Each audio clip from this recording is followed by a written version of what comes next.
સુરેન્દ્રનગર જિલ્લાના થાનગઢમાં રહેતા એક યુવક અને તેના પિતાની હત્યા નિપજાવી દેવાતા ચકચાર મચી છે।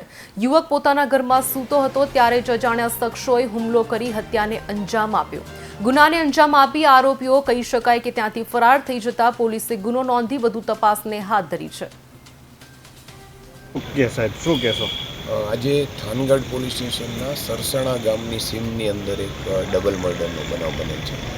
બનાવની હકીકત એવી છે કે એ જગ્યાએ એક ભાવેશ કરીને જે ઈસમ હતો કે જેણે અગાઉ વર્માધારની એક દીકરી સાથે મૈત્રી કરાર કરેલા હતા અને મૈત્રી કરાર કરી અને બંને લોકો ચોટીલા પોલીસ સ્ટેશનના સરઈ ગામે રહેતા હતા।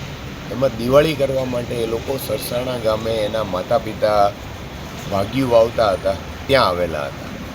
જે દીકરી સાથે એમણે મૈત્રી કરાર કરેલા હતા એ દીકરીના લગ્ન અગાઉ થઈ ચૂકેલા હતા અને આ દીકરી છે એ પોતાના સાસરેથી પરત આવેલી હતી।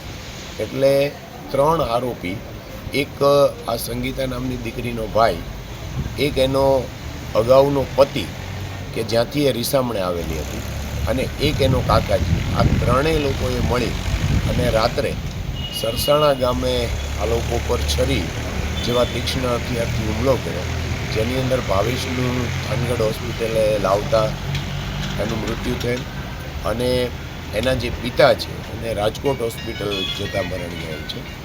આરોપી અને મરણ જનાર છે એ એક વિછિયા પોલીસ સ્ટેશનના 2023ના ખૂનના ગુનાની અંદર સંડોવાયેલો છે અને હાલ જામીન ઉપર હતો। જ્યારે આરોપી પૈકી એક આરોપી જેસા નરસિંહ, જે અગાઉ 2014ના 307ના ગુનાની અંદર સંડોવાયેલો છે। આ બનાવ ગંભીર હોય, પોલીસની અલગ અલગ 7થી 8 ટીમો છે એ આરોપી પકડવા માટે છે એ પ્રયત્નશીલ છે અને ઝડપથી અમે આરોપી પકડી અને આગળ તપાસની કાર્યવાહી હાથ